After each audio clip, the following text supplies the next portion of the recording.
راہ حق کے شہیدوں وفا کی تصویروں تمہیں وطن کی ہوائیں سلام کہتی ہیں۔ آج 6 ستمبر ہے۔ 56 سال پہلے آج ہی کے دن پاک فوج کے غیور جوانوں نے اپنی جانوں کے نذرانے دے کر پاکستان کو رہتی دنیا تک ناقابل تسخیر ملک بنا دیا۔ ناظرین، جب بھی ازلی دشمن بھارت کو ناکو چنے چبوانے کی بات آتی ہے تو ایک شخص کا ذکر ضرور آتا ہے۔ ناظرین، آج ہم میجر راجہ عزیز بھٹی شہید نشان حیدر کی فیملی کے ساتھ موجود ہیں۔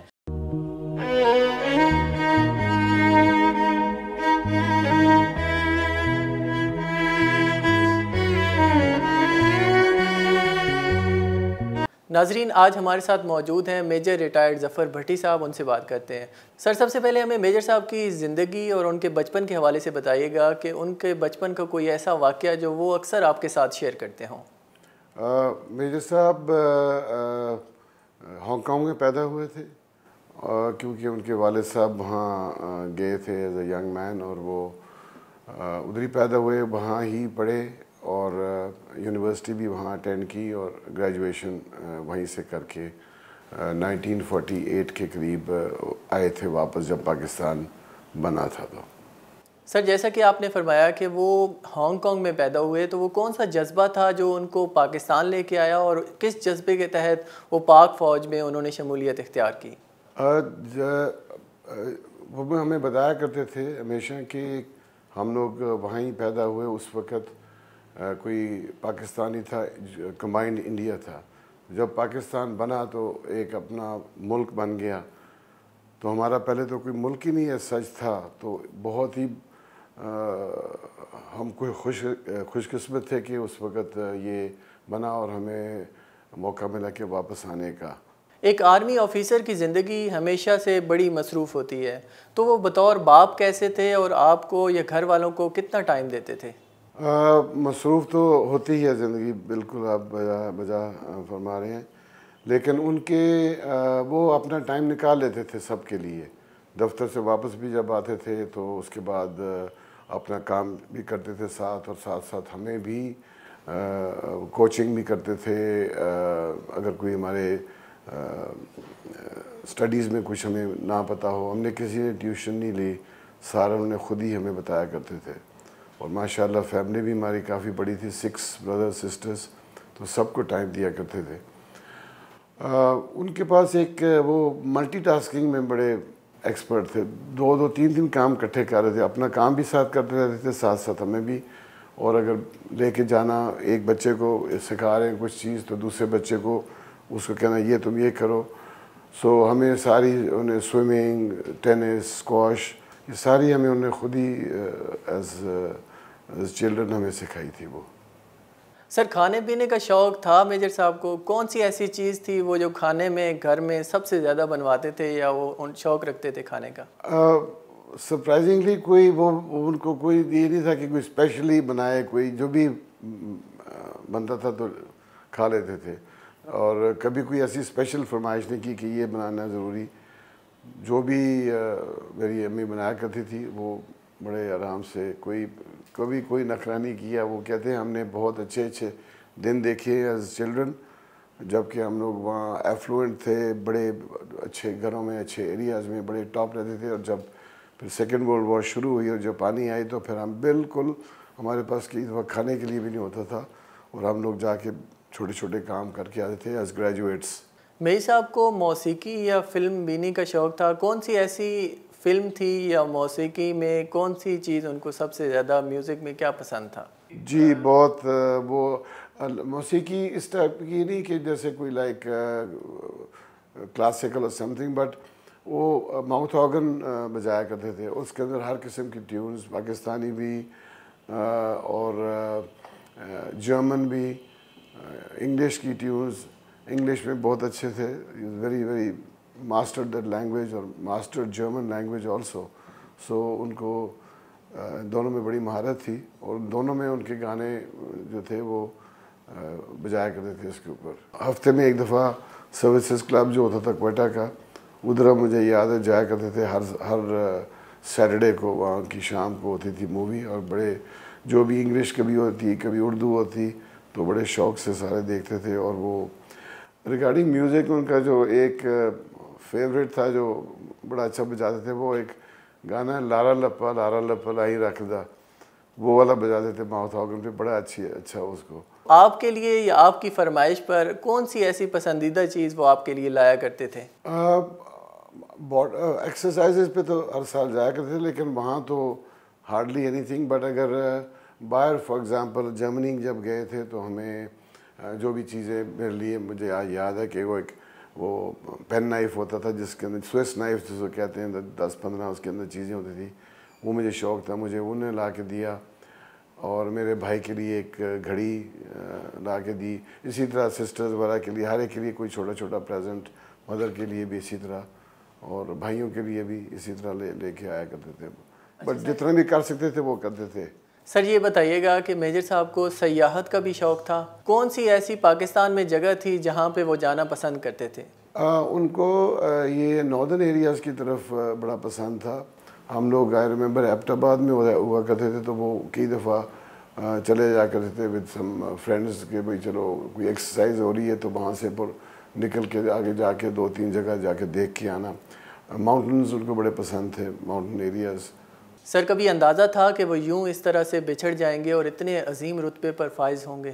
نہیں، بالکل کبھی نہیں تھا، لیکن وہ جب یہ ہوا تو میں بورڈنگ اسکول میں تھا۔ میجر صاحب انفینٹری اسکول میں بہت عرصے سے ان نے ٹریننگ، وہ انسٹرکٹر رہے، بہت اچھے انسٹرکٹر تھے، تو ان کو وہاں جو نارمل ٹینیور کے بعد بھی ان کو ایکسٹینشن وہاں خود ہی وہ کہتے کہ نہیں آپ اور تھوڑا ٹھہر دیں کہ ابھی ایک اور کورس آ رہا ہے، اسی طرح کرتے کراتے وہ وہاں سے جب ٹرانسفر ہوئی تو میں ادھر تھا، پڑھ رہا تھا، تو میرا سب سے بڑا تھا میں، تو میری کیونکہ لاسٹ ایئر تھا میرے ہائی اسکول کا، سینئر کیمبرج کا، تو انہوں نے مجھے کہا کہ آپ یہاں ٹھہرو بورڈنگ میں، اور اس 1.5 سال کے لیے تمہارے دوست یہ پورا ہو جائے گا تو پھر تم آنا، تو لاہور ان کی ٹرانسفر ہو گئی تھی اس وقت۔ سر راجہ صاحب کی شہادت کی خبر آپ تک کب پہنچی اور اس وقت جذبات کیا تھے؟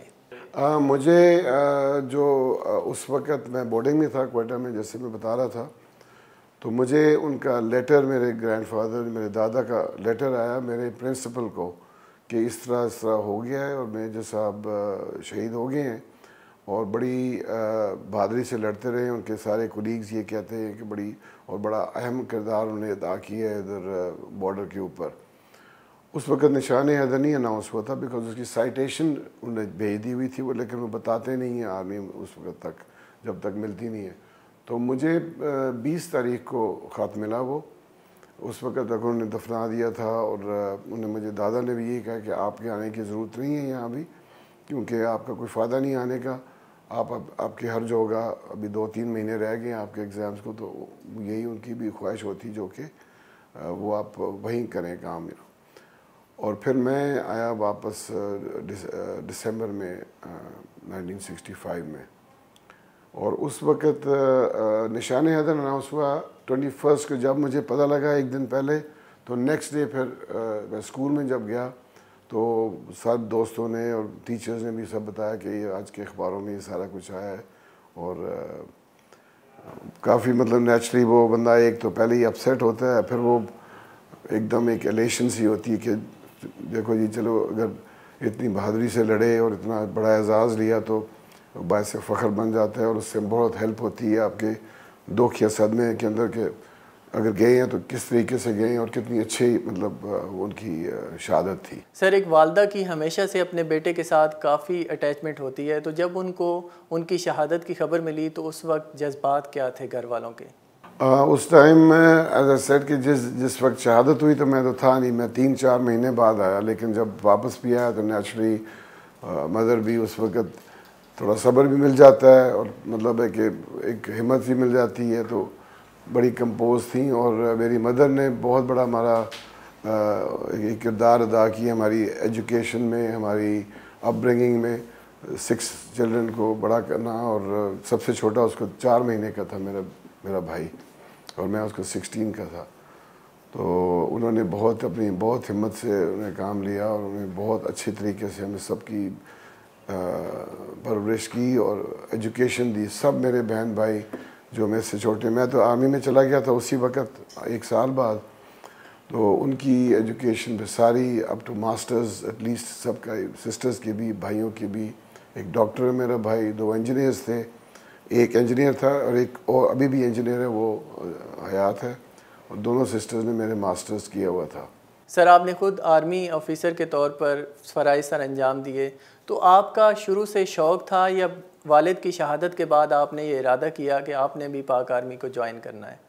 نہیں, شروع سے ارادہ سچ نہیں تھا, کیونکہ ایک بچہ جو ہوتا ہے وہ 14-15 سال کے, اسے کیا اپنا کیریئر ڈیسائیڈ کرنا ہے, اس کو گائیڈنس وغیرہ تو ملتی ہے. اور پھر ایونچولی جا کے مجھے پڑھنے کا بڑا شوق تھا, اور میں پہلے یہ سوچا تھا میں کوئی انجینئرنگ یا آرکیٹیکچر میں جاؤں. لیکن جب میرے سب شہید ہوئے تو کافی مطلب ایک ہوتا ہے, ایک فیلنگ ہوتی ہے کہ میں بھی ادھر ہی جاؤں, اسی جگہ جاؤں.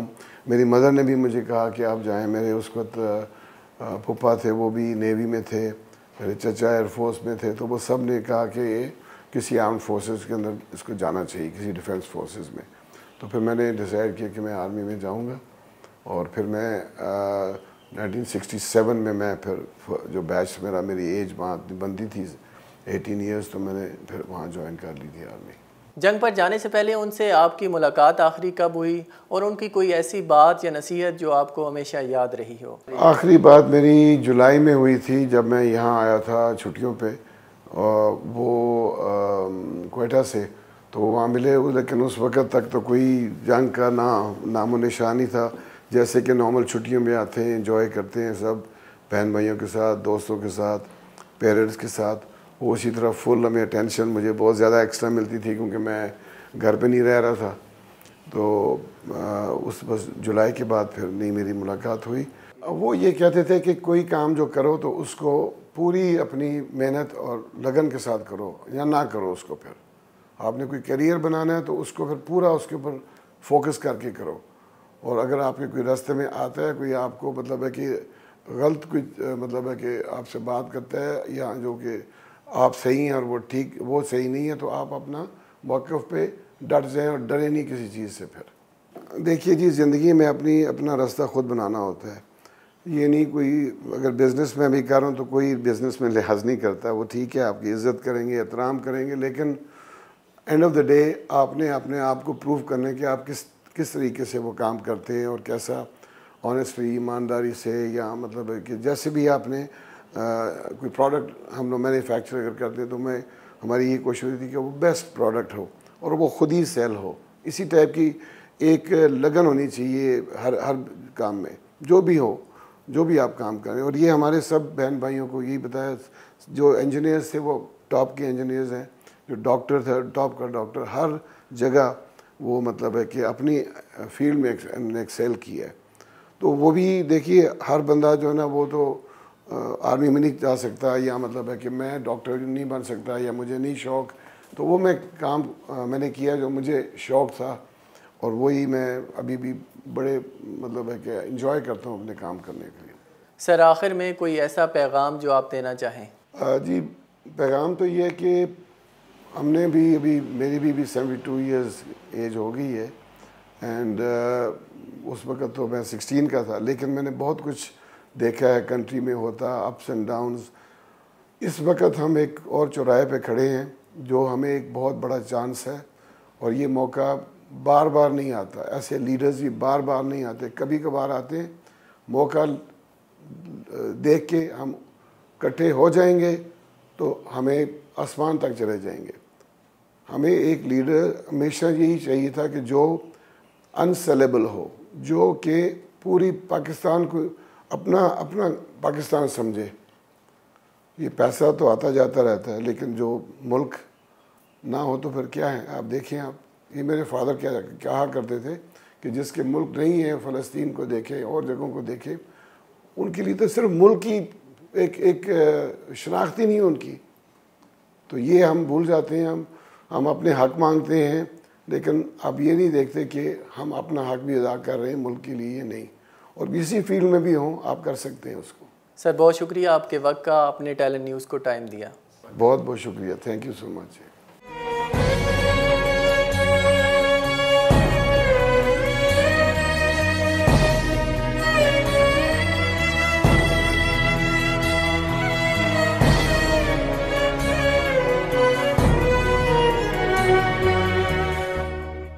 پاکستان پر میلی آنکھ رکھنے والوں کو ہمیشہ سے یہ یاد رکھنا چاہیے کہ پاکستان اور پاکستانی افواج آج پہلے سے زیادہ مضبوط ہیں اور ان کی صفوں میں میجر راجہ عزیز بھٹی شہید نشان حیدر جیسے وہ جوان موجود ہیں جو کہ اپنے وطن پر قربان ہونے کے لیے ہمہ وقت تیار رہتے ہیں۔ اسی کے ساتھ مجھے احسان الہی کو اجازت دیجیے۔ پاکستان زندہ باد، پاک فوج پائندہ باد۔